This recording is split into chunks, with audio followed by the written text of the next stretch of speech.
Hey guys, what's up? It is Mossy from Pro Gamer Academy back with another LCS video for you.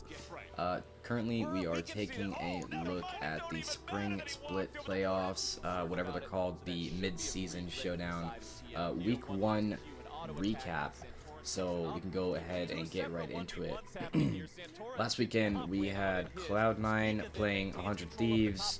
Obviously not the VOD that we're showing here. That was a best of 5, and honestly, I thought that 100 Thieves had more in them. It's been a real decline with them this season, and quite frankly, going into, well, this video should be up on Saturday, so going into today, I would be very surprised to see 100 Thieves even win this series over Dignitas, given it seems like they're having issues gelling together. You know, like we really haven't seen within the past month or so. We haven't seen any convincing wins from 100 Thieves as a team. Obviously, you know, they put Ryoma into the mid lane. They tried to shake things up and get Damonte out.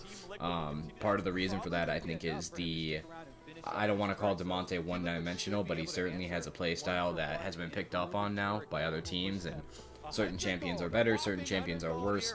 Either way, the staff at 100 Thieves feels like they have a better chance of going with Ryoma. So that's what they did in their first series in upper bracket round 1 against Cloud9.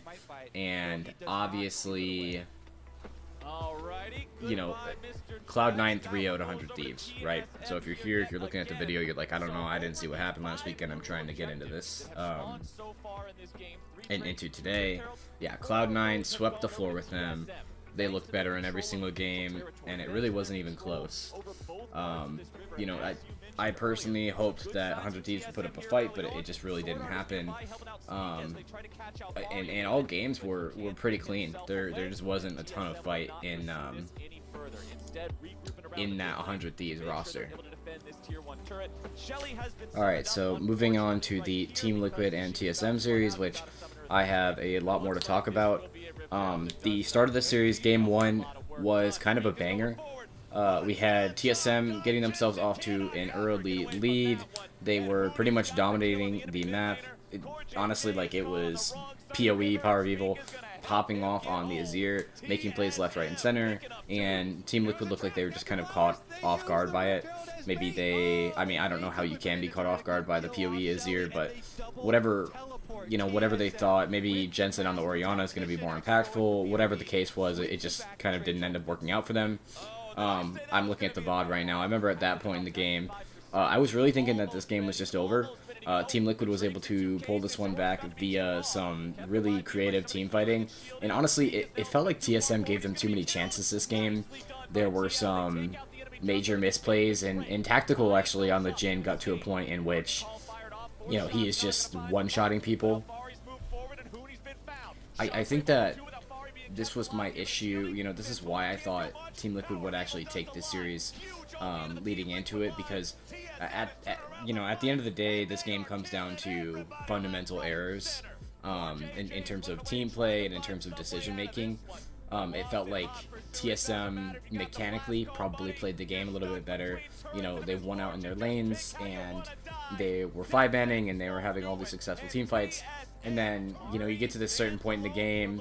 I believe that game 1, this game is lost on a Baron play, in which, maybe it's not this Baron right now, but I believe there was it's a question between getting Soul or getting Baron, and Team Liquid are able to force a pretty strong fight.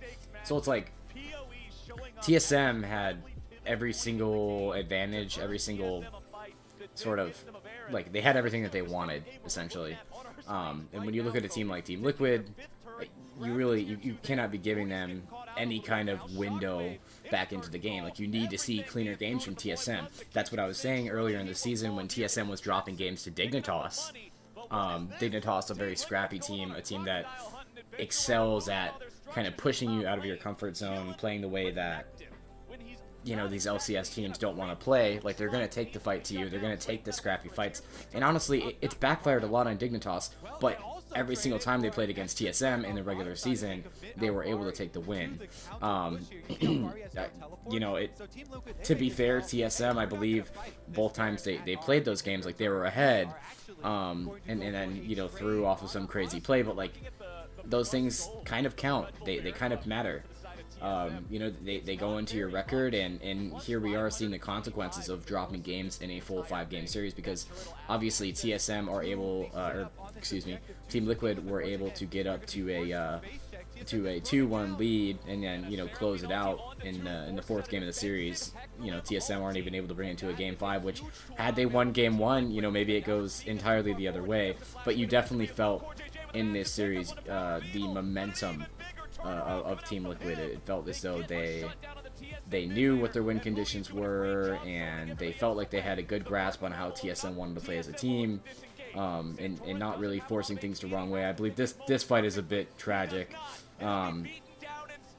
Yeah, you can see the Gnar there, just in the back looking for some kind of flank, and then he turns into the mini Gnar. Like, I'm not going to say this was the cleanest game from Team Liquid, but obviously, you know, fundamentally, for Team Liquid to be still in the game at this point, it's just kind of wrong. And here's the Baron fight coming up that I wanted to take a look at. You can see TSM just get caught in the worst position here. I don't know how it's possible that teams in the LCS are still, you know, getting caught and struggling to understand how flipping Barons work, but it happens. And these are the type of things that, as we look into the international play, as we look forward to Worlds and MSI, these are the type of things that other regions are doing better than NA. Quite frankly, I'm glad that Team Liquid won this game, and they won this series, because regardless of whether or not maybe TSM makes this god tier lower bracket run, but they need to have learned from this. Like, look at them walking back in. They're still forcing this, and you can see Tactical was trying to take the dragon. He walks back up, and now this fight is just completely over, basically, for TSM. You know, you have the Baron so low, and you're running in, like, you're taking the debuff, and all of a sudden, like, this is the worst case scenario for TSM. You forced the Baron 2 times when you didn't really need to, and then you're going to end up giving away a team fight over to Team Liquid. So, just not the greatest decision making. You have to wonder what the impact of Bjergsen leaving last season is on this team, because, quite frankly, it looked like that was just someone indecisive, or the team not really having the what's the way to put it, not really having a full consensus on what they wanted to do. Obviously, you know, they all stuck in the Baron pit, and, like, that's, you know, but it wasn't great. And then again, there's Santorum with a great steal on the Infernal Drake. Pretty much closes out this game for Team Liquid. Obviously, you know, they have to kind of wrap it up in a bow, but great series to watch. I'm hoping the ones, well, today, Saturday, should be uploaded. I'm hoping the ones today will be a little better. And if we want to go into them, we will have Evil Geniuses playing against TSM, which should be pretty fascinating. I think Evil Geniuses, there's both these teams, there's a lot of potential for things to go right and for things to go wrong. Much of that is kind of just on the mid laner. Well, at least in the case of Evil Geniuses, Jizuke is fairly inconsistent, but, you know, when he's doing well, he's doing amazing, and when he's doing poorly, he's usually doing very poorly. So we'll see how things work out for EG. I think TSM might be a little bit shaken up after this loss, so I could honestly, I feel like it's maybe like a 60-40 thing that TSM takes the series in the lower bracket today. And moving on to the one we talked about earlier, Dignitas versus 100 Thieves, I'd probably say this is 70-30 in favor of Dignitas, just because of how much stronger they seem. You know, they didn't finish out the split as strong as you would have hoped. They lost to Team Liquid and to Cloud9, but those were really their 2 teams, the whole split, the whole season. So I think that they won't have any problems beating 100 Thieves. I think it'll probably be like a 4-1, or excuse me, 3-1 4-game series. So we'll see how things will work out with the Dignitas roster. that is pretty much going to be it though today, guys. Thank you so much for tuning in, and yeah, I'm looking forward to this next weekend of LCS. Looking forward to seeing how the games are going. If you guys enjoyed the video, let us know, and we will catch you on the next one. TSM will not hold the line against this. A deadly flourish here at the very end. Core JJ's gone fishing, and Team